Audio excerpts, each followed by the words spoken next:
नमस्कार, India voice देख रहे हैं आप और मैं हूं आपके साथ शिवम दुबे। बुलेटिन की शुरुआत करेंगे बड़ी खबर के साथ।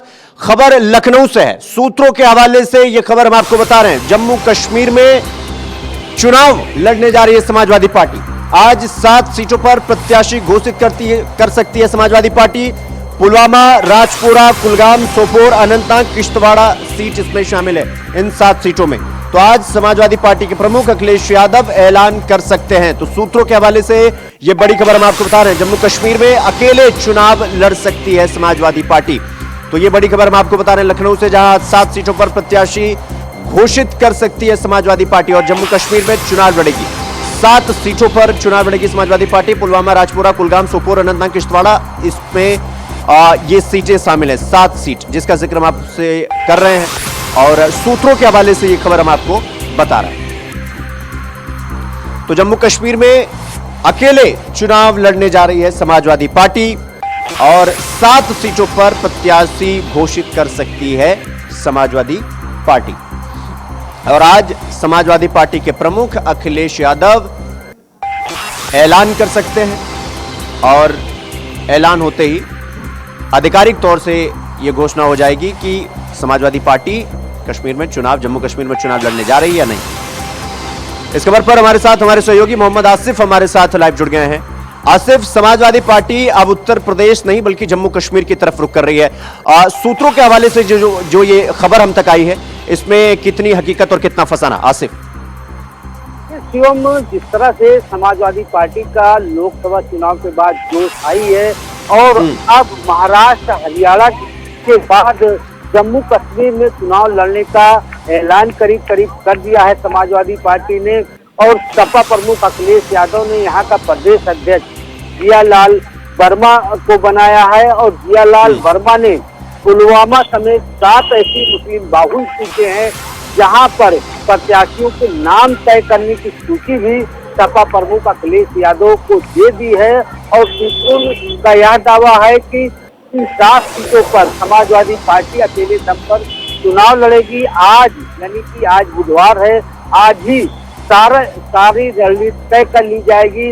और खास बात यह है कि अखिलेश यादव ने जियालाल वर्मा को पार्टी रिलॉन्च करने की भी जिम्मेदारी सौंपी है। कार्यालय भी खोल दिया गया है। और अब जिस तरह से जम्मू कश्मीर की बात करें तो यहाँ पर कांग्रेस और नेशनल कॉन्फ्रेंस के बीच गठबंधन होगा।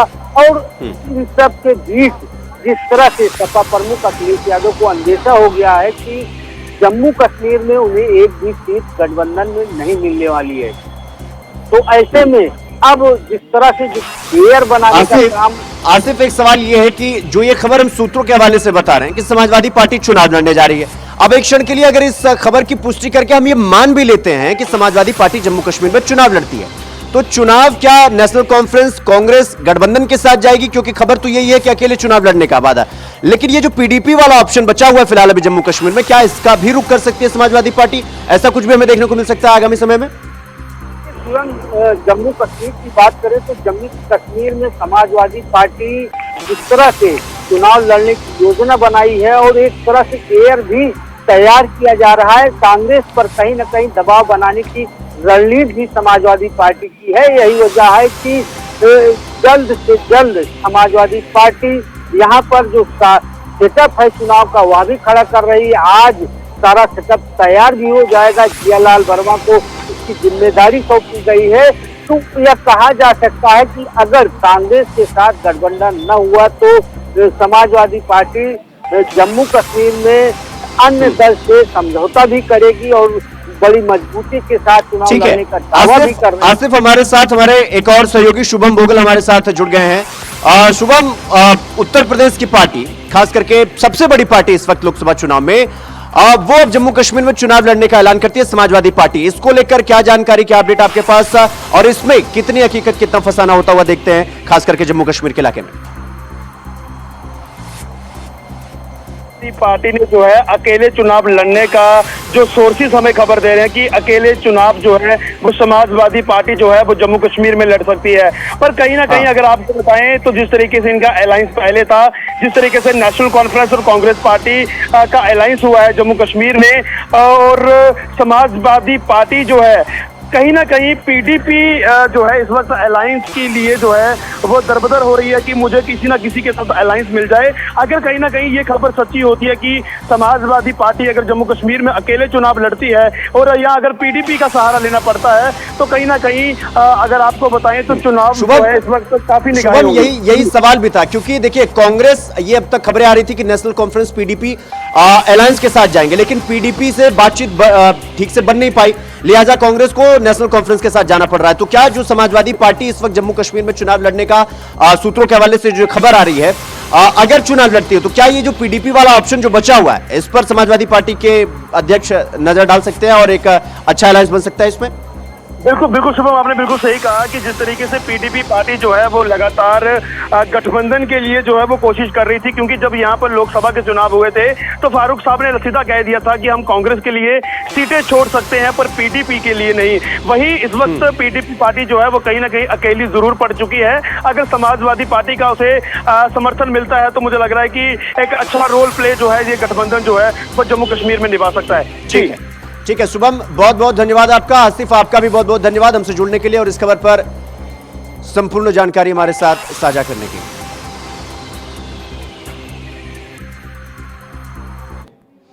तो खबरों में आगे बढ़ेंगे एक और बड़ी खबर के साथ। खबर जयपुर से है, जहां राजस्थान के मुख्यमंत्री भजनलाल शर्मा आज कैबिनेट की बैठक करेंगे। आज बैठक बुलाई गई है और हील इन राजस्थान पॉलिसी को मंजूरी मिल सकती है।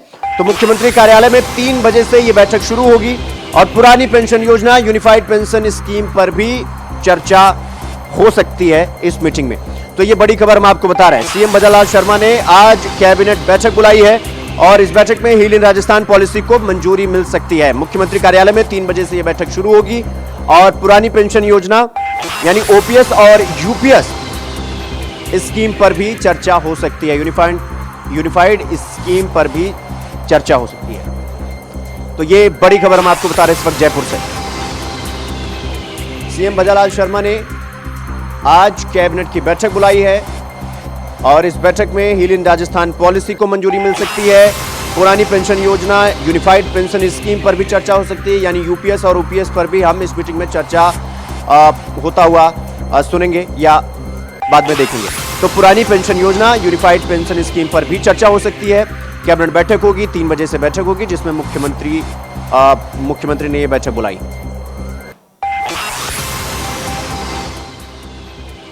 तो मुख्यमंत्री कार्यालय में 3 बजे यह बैठक होगी।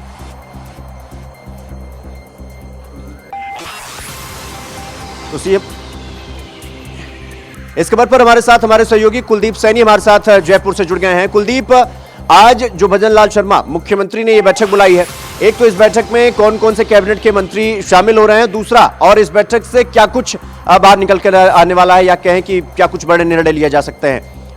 देखिए, अब तक थोड़ी देर बाद में मुख्यमंत्री आवास पर ये बड़ी बैठक मुख्यमंत्री भजनलाल शर्मा ने बुलाई है, जहां पर इस बैठक के कई मायने निकाले जा रहे हैं, क्योंकि राजस्थान में एक और उपचुनाव है और सबसे बड़ा जो इस बार सबकी निगाहें हैं वो राजस्थान में उपचुनाव को लेकर, क्योंकि 6 सीटों पर उपचुनाव है और इस बीच में उपचुनाव के पहले भजनलाल शर्मा की कैबिनेट बैठक बुलाई गई है। इसका मतलब साफ तौर पे है कि जिम्मेदारियां सौंपी जाएगी और साथ ही यह भी तय किया जाएगा कि उन जिलों में क्या क्या चीजें प्रभावित है जिन पर सरकार को अब काम किया जाना चाहिए, जिससे वोट बैंक में बढ़ावा किया जा सके।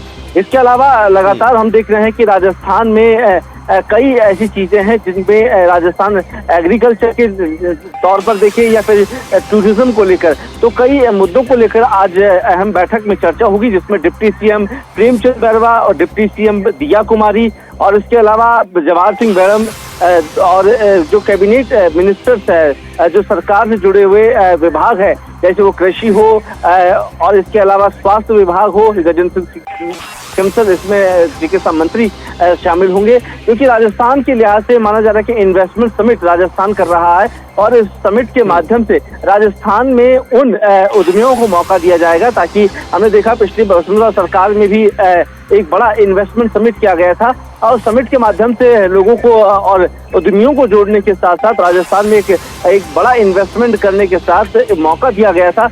इसके अलावा टूरिज्म को लेकर भी जो राजस्थान के पर्यटक स्थल है उन पर भी फोकस किया जाएगा कि उनके जीर्णोद्धार के साथ साथ उन पर किस तरीके से काम किया जा सके ताकि राजस्थान में पर्यटन को बढ़ावा दिया जाए। हाल ही में हमने देखा कि पिछले जो बारिश का सीजन रहा है, 1 महीने के अंदर राजस्थान में तकरीबन 10 लाख के आसपास पर्यटक पहुंच चुके हैं और इसी को बढ़ावा देने के लिए टूरिज्म सेक्टर्स में नई स्कीम सरकार लॉन्च कर सकती है।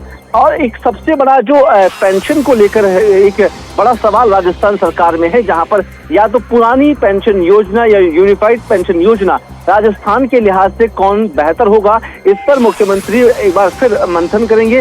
हालांकि इस बैठक के दौरान मंत्रिमंडल बैठक जरूर है, लेकिन मुख्य सचिव यहाँ पर सुधांशु पंत भी उनके साथ मौजूद होंगे और सीएम सलाहकार लगातार मुख्यमंत्री से पहले ही ये बैठक से पहले चर्चा कर चुके हैं कि क्या कुछ मुद्दे रखे जाएंगे। हालांकि राजस्थान में जहां एक और कृषि मंत्री जो किरोड़ी लाल मीणा है वो नाराज है और दिल्ली मुख्यमंत्री जाकर आए हैं। दिल्ली में क्या कुछ संदेश वहां से लेके आए, क्योंकि हमने देखा जब जब राजस्थान में बदलाव हुए हैं, राजस्थान में कुछ नया करने की कवायद शुरू हुई है, वो दिल्ली से ही बनकर आई है।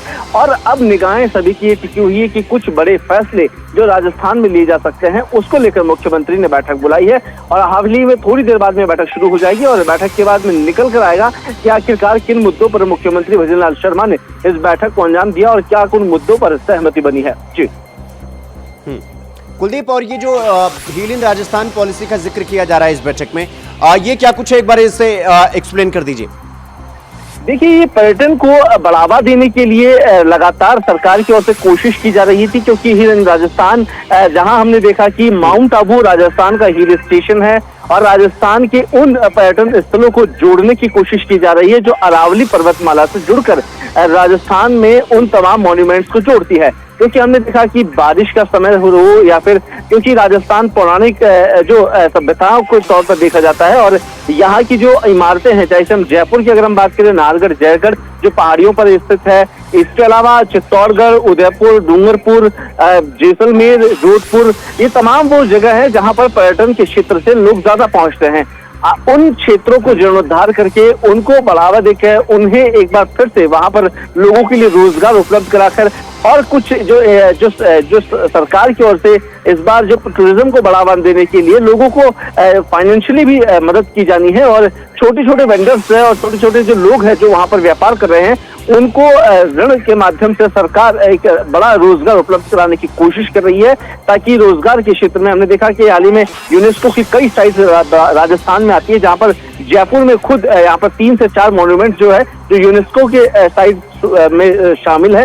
इसके अलावा राजस्थान की ओर से कोशिश की जा रही है कि लगातार यूनेस्को की ओर से जो धरोहर राजस्थान में सजाई गई है उनको बढ़ावा देकर रोजगार के साथ जोड़कर लोगों का जो मनोबल है वो बढ़ाया जाए। इसके अलावा मुख्यमंत्री की ये भी पहल है, क्योंकि जब बजट पेश किया गया था उस पर साफ तौर पर कहा गया था कि इस बजट में मुख्यमंत्री की ओर से जो तमाम राजस्थान के मॉन्यूमेंट्स है, तमाम इमारतें और जो पुराने साहित्य कला से जुड़े हुए चीजें हैं उन्हें बढ़ावा देने के साथ साथ राजस्थान में अब जल्द ही पर्यटन के क्षेत्र में नई स्कीम लाई जाएगी, जिससे लोगों को और साथ ही जो वहां पर व्यापारिक दृष्टिकोण से लोग परत रहे हैं उनको फायदा पहुंच सके। ठीक है कुलदीप, बहुत बहुत धन्यवाद आपका हमसे जुड़ने के लिए और इस खबर पर जानकारी हमारे साथ साझा करने के लिए।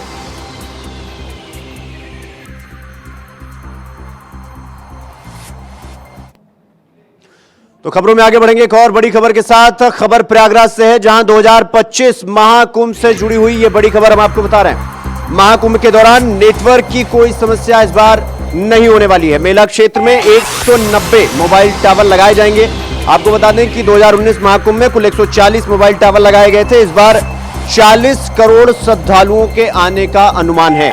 तो चीफ सेक्रेटरी मनोज कुमार सिंह ने बैठक में निर्देश दिए हैं। मंगलवार को ही ऑनलाइन बैठक में निर्देश दे दिए गए। मोबाइल टावर लगाने का कार्य अक्टूबर तक पूरा हो जाएगा और टावर लगाकर मोबाइल नेटवर्क की जांच भी कर ली जाएगी, यानी कि टेस्टिंग भी हो जाएगी। तो ये बड़ी खबर हम आपको बता रहे हैं प्रयागराज से। 2025 में आयोजित होने वाली महाकुंभ से जुड़ी हुई ये बड़ी खबर हम आपको बता रहे हैं। महाकुंभ के दौरान नेटवर्क की कोई समस्या नहीं होगी, क्योंकि 2019 में जो मोबाइल नेटवर्क थे उनकी संख्या थी 140 और इस बार 190, यानी कि 2019 में जो मोबाइल नेटवर्क की समस्या थोड़ी बहुत थी भी इस बार के महाकुंभ में यानी 2025 आने वाले महाकुंभ में इस चीज को सुनिश्चित किया गया है कि किसी भी श्रद्धालु को जिनका आंकड़ा 40 करोड़ के आसपास बताया जा रहा है उनको किसी प्रकार की समस्या का सामना न करना पड़े। इस खबर पर हमारे साथ हमारे सहयोगी सोएब रिजवी हमारे साथ प्रयागराज से जुड़ गए हैं। सोएब, 2025 महाकुंभ को लेकर जो तैयारी की जा रही है, लगातार बैठक भी किया जा रहा है, तो बैठक में क्या कुछ निर्देश दिया गया, क्या कुछ तैयारी की जा रही है महाकुंभ को लेकर?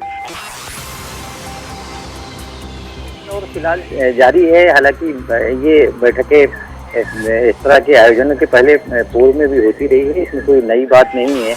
ये जरूर है कि क्योंकि इस बार 2025 का जो कुंभ है उसको लेकर के तैयारियों का जो सिलसिला है वो शुरू हो चुका है। हालांकि अभी ग्राउंड पर काम खासतौर से संगम के इलाकों में जरूर अभी नहीं हो रहा है। हालांकि जिस बड़ी संख्या में श्रद्धालु इस बार आने का अनुमान लगाया जा रहा है, 40 करोड़ से ज्यादा श्रद्धालु आएंगे।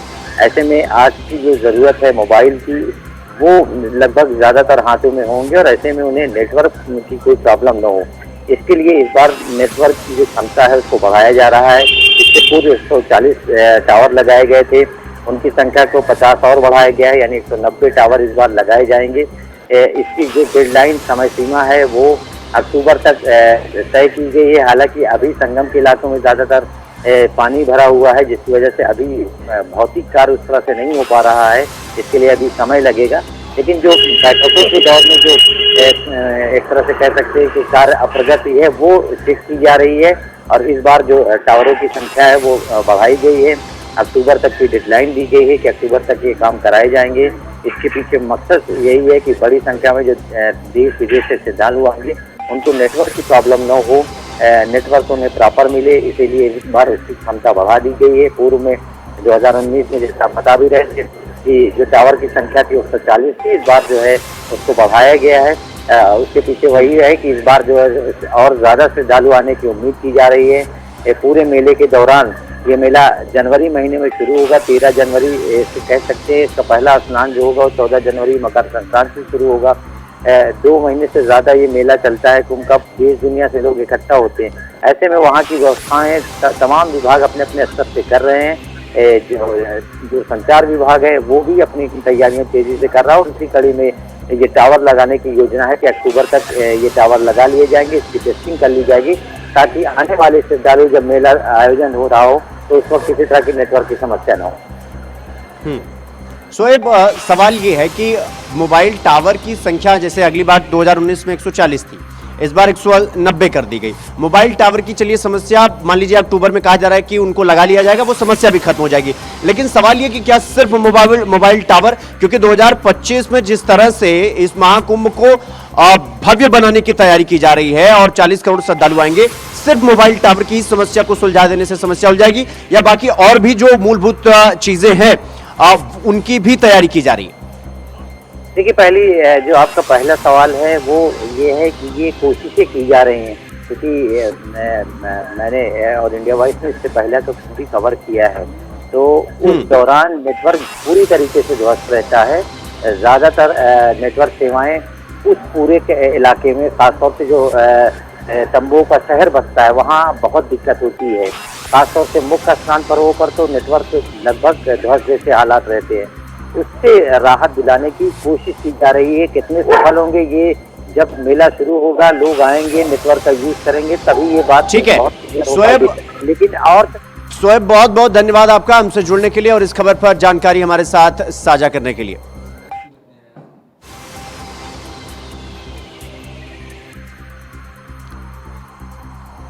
तो मेला क्षेत्र में 190 मोबाइल टावर लगाने का टारगेट है।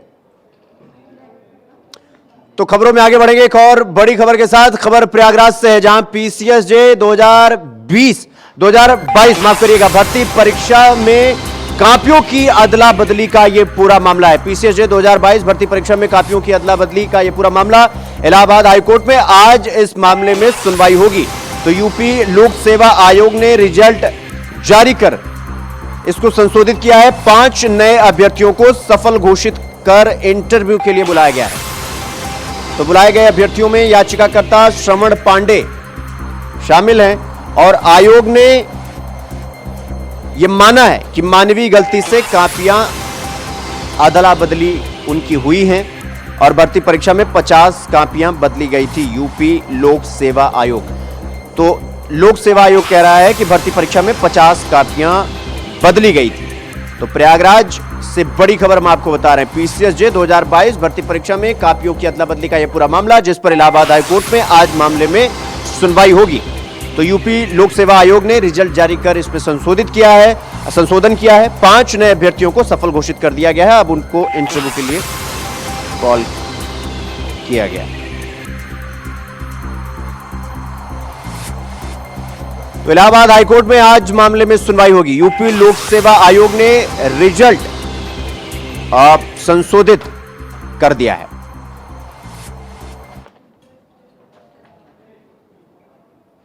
तो अगली खबर रामपुर से है, जहां आजम खान पर आज फैसला आएगा।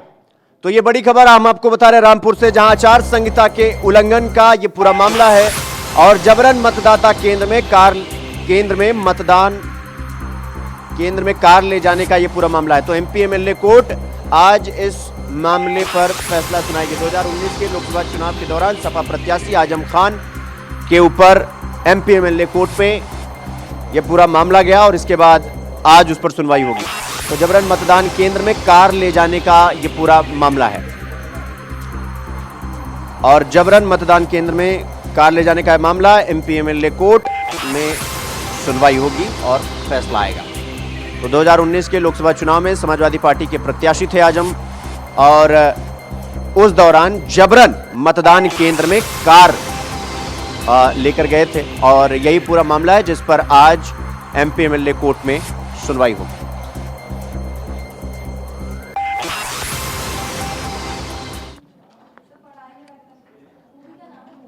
तो खबरों में आगे बढ़ेंगे एक और बड़ी खबर की ओर। खबर दिल्ली से है, जहां डॉक्टरों की सुरक्षा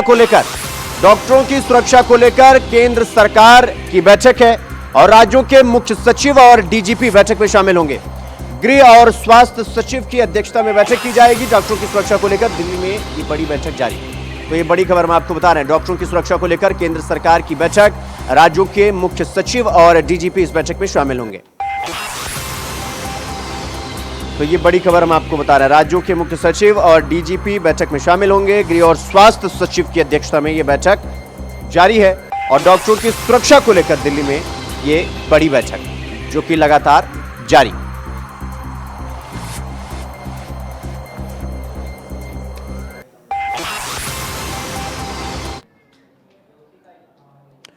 तो बुलेटिन में फिलहाल अभी के लिए बस इतना ही। देश और दुनिया की तमाम खबरों को देखने के लिए देखते रहिए इंडिया वॉइस। नमस्कार।